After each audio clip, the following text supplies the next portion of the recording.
Ayat yang kita baca pada malam ini berkaitan dengan zina. Pada mereka awalnya Allah Ta'ala berfirman, "Wallati ya'tina al-fahishata min nisaikum fastashhidu 'alayhinna arba'atan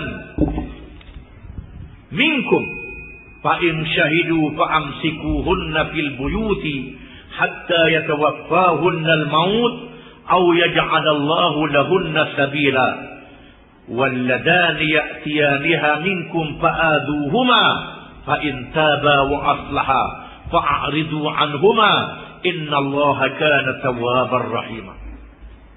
Ini di awal Islam. Orang yang melakukan kesalahan zina hendaklah disabitkan dengan 4 orang saksi. 4 orang saksi yang melihat zina itu berlaku.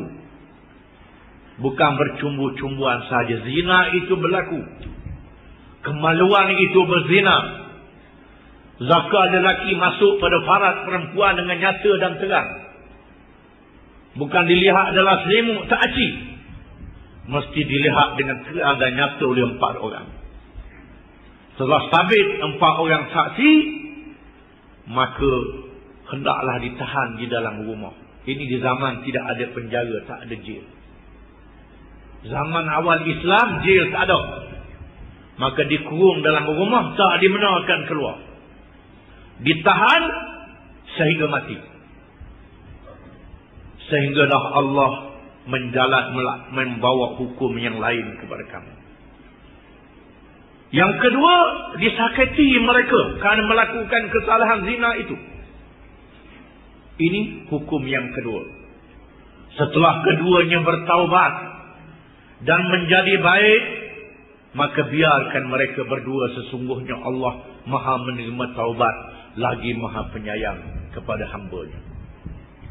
Ayat ini dinasahkan hukumannya dengan kedatangan surah An-Nur. Surah An-Nur yang diturunkan oleh Allah, kemudian daripadanya yang bermula dengan suratul anzalnaha wa faradnaha wa anzalna fiha ayatin bayyinat. Surah yang kami telah turunkan dan kami telah fardukan, kami telah wajibkan dan kami nyatakan di dalamnya ayat-ayat yang nyata. Az-zaniyatu waz-zani fajlidu kulla wahidin minhuma mi'atal jaldah. Perempuan yang berzina dan lelaki yang berzina hendaklah disebat keduanya dengan 100 kali sebat. 100 kali sebat, sebab yang disaksikan oleh orang ramai. Bila turun hukum ini, maka ayat yang kita baca ini dinasahkan. Dan diikuti dengan ayat rejam.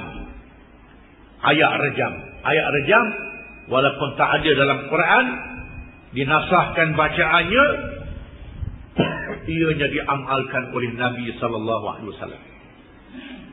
Dan diamalkan oleh Khulafa' Rasyidin. Diamalkan oleh kerajaan-kerajaan Islam yang kemudian daripadanya. Dan hadis menjelaskan yang disebab sebanyak 100 kali itu diasingkan selama setahun daripada masyarakat. Ditambah dengan hadis ini terpulang kepada pemerintah mengendalikannya. Maka dihuraikan kepada yang belum kahwin hukumannya 100 kali sebat. Kepada yang sudah kahwin hukumannya rejam sehingga mati. Untuk mensabitkan hukuman ini, mestilah dengan 4 orang saksi. 4 saksi masih dipakai. 4 orang saksi. 4 orang saksi yang melihat perzinaan itu berlaku. Kalau 3 saja, maka yang dituduh dikenakan hukuman qazaf. Qazaf juga hukum hudud. Hukum hudud yang tidak ada khilaf di kalangan ulama ialah kesalahan berzina, kesalahan menuduh orang berzina, qazaf, kesalahan mencuri, kesalahan merampok, kesalahan meminum arak dan kesalahan murtad. 6 perkara tidak ada khilaf di kalangan ulama. Ini adalah jinayah hudud. Tak ada khilaf kalangan ulama. Adapun yang lain lagi yang disebut dalam kitab fiqh, itu khilaf ulama. 6 perkara ni tidak ada khilaf, dia adalah hukum hudud.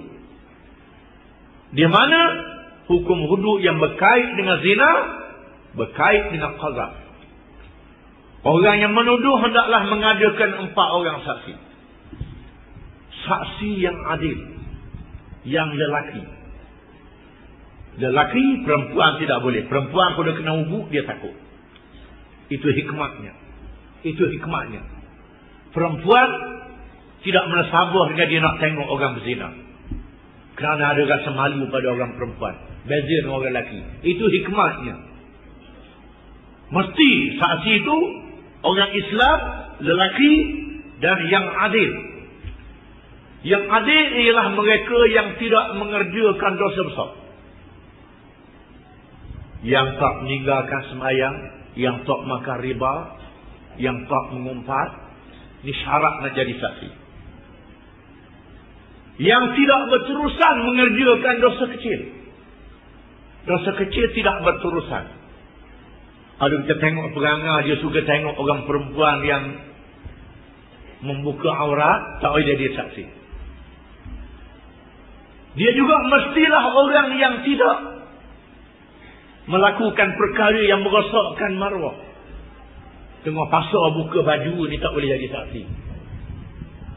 Ini syarat saksi, bukan senang. Syarat saksi ini. Kemudian nyata dia tidak bermusuh dengan orang yang dituduh. Syarat saksi. Kerana tudra'ul hudud bisyubhat. Ini ucapan Nabi SAW. Hukuman hudud hendaklah dibatalkan dengan adanya syubhat, adanya kekeliruan. 4 orang saksi yang nyata melihat perzinaan itu berzina. Kalau menuduh tidak ada 4 orang saksi, 3 saja, maka yang menuduh dikenakan hukuman hudud disebat sebanyak 80 kali sebat. Dan dianggap fasik. Ini bukan mudah. Bukan mudah nak melakukan demikian. Di zaman Sayyidina Umar bin Khattab radhiyallahu, para ulama meriwayatkan Sayyidina Umar keluar sembahyang subuh, melihat sepasang yang melakukan maksiat. Lalu Sayyidina Umar bertanya sahabat-sahabat yang besar yang ada dalam masjid, bagaimana jika sekiranya saya sebagai seorang khalifah yang berkuasa, saya melihat sepasang lelaki dan perempuan melakukan perkara yang tidak senonoh, adakah saya boleh mengambil tindakan? Kata Sayyidina Ali karramallahu wajhah, wahai Amiral Mukminin, sekiranya Amiral Mukminin menuduh dan tidak boleh mengadakan 4 orang saksi, nescaya Amiral Mukminin disebat sebanyak 80 kali sebat. Kata Sayyidina Umar, aku tak tengok apa Sayyidina Umar. Terus dia tarik balik kerana dia tidak dapat mengadakan 4 orang saksi. Ini bukan mudah nak jatuh hukuman dalam Islam.